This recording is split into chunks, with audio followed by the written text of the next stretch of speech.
There's something maximally cozy about curling up with a good book at night, especially in the winter. And while low lighting only adds to the hygge vibes, can reading in the dark hurt your eyes? Reading with less than optimal brightness isn't going to wreck your vision.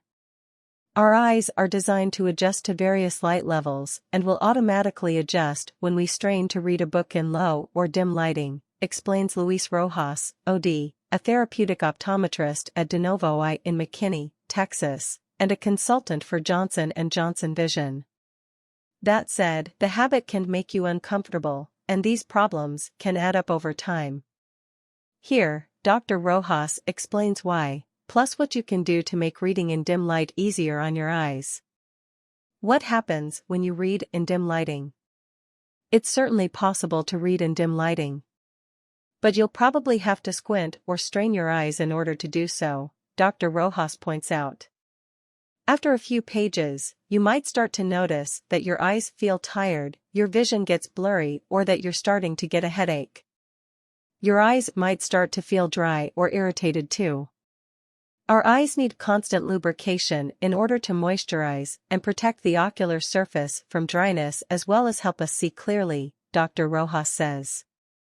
Prolonged reading in low light can reduce your overall contrast, making it more difficult to read efficiently, and in turn, cause you to blink less often, which can lead to dryness. Try to push on and keep reading anyway, and the effects can start to spiral. Darkness causes your pupils to dilate, which can cause the words on the page to become glaring or distorted. This can subsequently lead to more squinting in order to see the words more clearly, which can result in eye fatigue, Dr. Rojas says.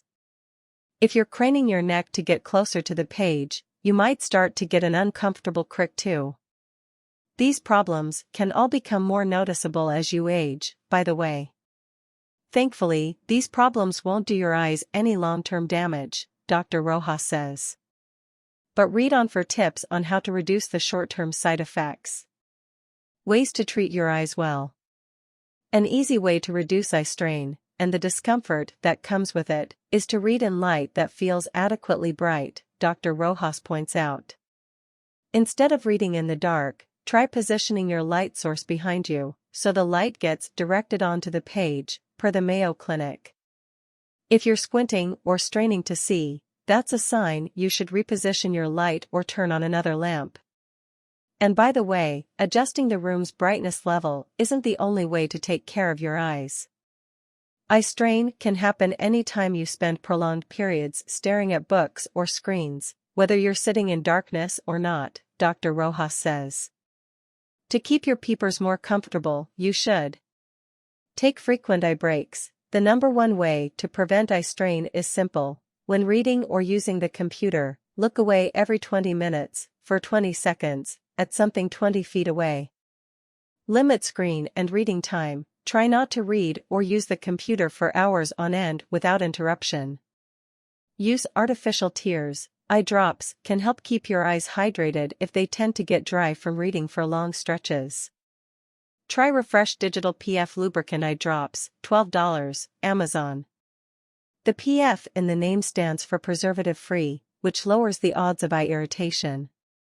See your eye doctor. Blurred vision, itchy eyes, chronically dry eyes, sensitivity to light and headaches could indicate an underlying eye problem. So, how bad is it really to read in low light? Reading in low light won't harm your eyes or your vision.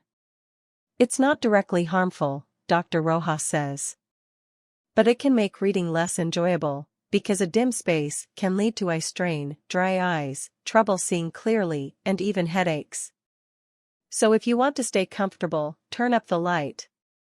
The watching, interacting, and participation of any kind with anything on this page does not constitute or initiate a doctor-patient relationship with verypudic.com. None of the statements here have been evaluated by the Food and Drug Administration, FDA. The products of verypudic.com are not intended to diagnose, treat, cure, or prevent any disease.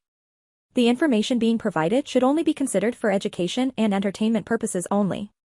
If you feel that anything you see or hear may be of value to you on this page or on any other medium of any kind associated with, showing, or quoting anything relating to verypudic.com in any way at any time, you are encouraged to and agree to consult with a licensed healthcare professional in your area to discuss it. If you feel that you're having a healthcare emergency, seek medical attention immediately. The views expressed here are simply either the views and opinions of verypudic.com, others appearing and are protected under the First Amendment. verypudic.com promotes evidence-based natural approaches to health, which means integrating her individual scientific and clinical expertise with the best available external clinical evidence from systematic research. By individual clinical expertise, I refer to the proficiency and judgment that individual clinicians acquire through clinical experience and clinical practice.